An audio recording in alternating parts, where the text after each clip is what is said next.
Hey, welcome back everyone. It is now the very end of September of 2022, and with Andor episodes 1 through 4 now out on Disney+, a lot of Star Wars fans are also really looking forward to other shows out there like Tales of the Jedi, and let's not forget about Mando Season 3, Ahsoka, and a whole lot more on the horizon as well.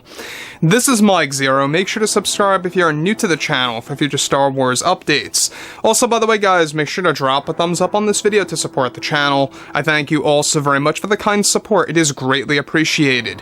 Now, one thing about the new Star Wars universe that a lot of Star Wars fans have been very invested in is exactly what FAVREAU, Filoni, and Lucas are really putting together behind the scenes to really make sure that Star Wars can thrive and survive and really turn things around for the Star Wars fans. And that's Disney's overall goal right now, is that they want to attract the lost fans that walked away after the sequel trilogy, the fans that said that they were never going to come back after Episode 9 released. So they're trying to really get those fans back. They got some after The Mandalorian Season 2 aired, with the introduction of all those cameos that really sparked a lot of interest. But moving forward from all of that, recently Bob Chapek, the CEO of Disney, has been very busy behind the scenes, making sure that Star Wars is going to be at its best in a couple of years from now. And that's the overall game plan. They want to create a long list and a consistent amount of successful Star Wars projects, and it all begins with Tales of the Jedi.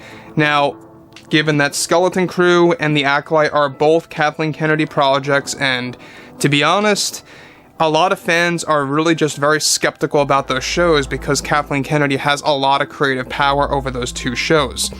So, moving on to the next thing, however, alright, with both Disney and Lucasfilm now getting ready to develop new Star Wars shows for the roadmap of the franchise, creators Jon Favreau and Dave Filoni are getting ready to announce tons of new plans at Celebration next year. Now, it's noted that recently Disney CEO Bob Chapek canceled a bunch of projects related to Kathleen Kennedy that were on the roadmap of the Star Wars franchise that were going to be made into feature films to be released in theaters. These new films were described to be solo movies related to the High Republic era that Kathleen Kennedy originally had creative control over for the Star Wars universe. Now, it's described that just recently, Chapek finalized the plans to cancel Kathleen Kennedy's list of High Republic movies that were still on the roadmap of the Star Wars universe that was going to focus on a series of films set during a time of peace in the galaxy, where the story would revolve around Jedi fighting for survival from astronomical events. One of the stories involved a plot for one of the movies that would feature a Star Wars disaster film about the Jedi trying to find a way to prevent an asteroid from hitting one of the most important worlds in the galaxy, Coruscant. Now, let me just stop right here for 1 second. I'm actually very relieved and glad that Chapek put an end to these High Republic movies by Kathleen Kennedy, not just because they're High Republic, but also because these were going to be a series of films that Kathleen Kennedy would have full creative control over, and I just don't think it would have been good. And the fact that they were planning on putting these out in the theaters, I don't think it really would have worked out well at all in the slightest.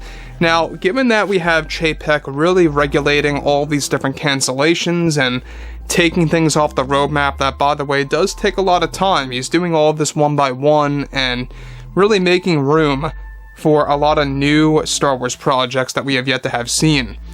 So, this long list of High Republic movies, alright, a lot of them being solo films, are all going to be its own genre. This one was going to be a disaster film meets Star Wars. Think, of course, something like Deep Impact, for example, meets the Star Wars franchise. That's what they were aiming for. Now, that may sound cool to some fans, but that's not what Star Wars is as a movie, at least to me. Maybe that's good for a comic or a book, maybe at the very minimum. I don't see this being successful as a movie, and that's just my take on things. So, I think that they've really dodged a bullet by going ahead and just canceling these plans by Kathleen Kennedy and getting rid of all these different, aspects of the franchise. Now, a lot of High Republic books, by the way, have been delayed, and that was also a big call by Bob Chapek, and they're really trying to work things out. by really making the Old Republic front and center instead of the High Republic. They're really changing tune now to actually cater to the real Star Wars fans. So moving forward to the next thing. Now that, of course, was going to be Coruscant in the movie, and where many Jedi were located. Kennedy wanted to create a Star Wars film during the High Republic that would be Star Wars meets Armageddon, that was going to be its own type of Star Wars film. Each High Republic movie was described to be its own type of genre, and was going to break tradition from Star Wars and ditching the fantasy/action-adventure style genre. Chapek did not like these ideas and knew many fans would not approve of these type of movies, and decided to cancel them altogether before more backlash was created by Kathleen Kennedy and her creative team at the time.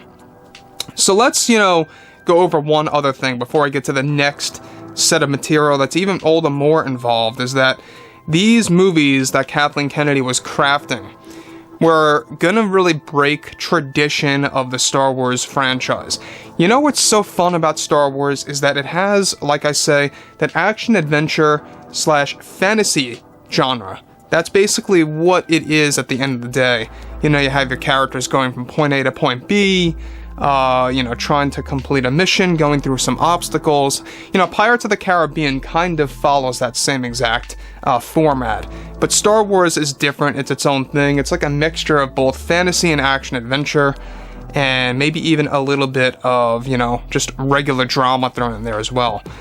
But making Star Wars meeting, of course, an Armageddon-style movie and other different types of genres, I really don't know if that would have worked out at all. I really don't.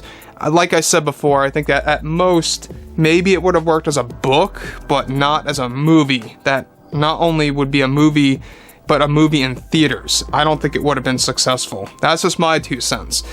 Now, the kicker here is that Kathleen Kennedy was doing this because she wanted to be very original. That's the main reason as to why she was doing this. She wanted to be very original with all of this. Now, Chapek did not like these ideas and actually knew that they would create a lot of backlash. The last thing that they need, right? They don't need another Last Jedi situation or anything worse than The Last Jedi. I mean, it would break them. They can't afford anything like that again. They just cannot. So that's why Chapek is letting Favreau and Filoni do whatever in the world they want to do with Mando, with Ahsoka, with all these new shows on the horizon. I think that 2023, without a doubt, is going to be the best year for Disney Star Wars. They've had a lot of problems before in the past. I think that 2023 is really going to be a big turnaround. And I say that through full optimism here, because Mando Season 3, it's looking great. Jon Favreau said that they have done some amazing things with Legends coming in there. We got Star Wars Ahsoka. Jon Favreau said the lightsaber duels are going to be amazing. We got Ezra Thrawn, Sabine Wren, Aira Syndulla, all of the big characters from Rebels really becoming a part of the Ahsoka series. I think that Ahsoka is going to be a home run, to tell you guys the truth. I believe it's going to be the very first Star Wars TV show that's going to cater to fans that love the mythology, the Jedi, the Force, you name it. So overall, let me know what you guys have to say about all this below in the comments, and if you guys did enjoy the content for today, make sure to drop a thumbs up on this video to support the channel. I thank you all so very much for the kind support, and I'll catch you guys next time.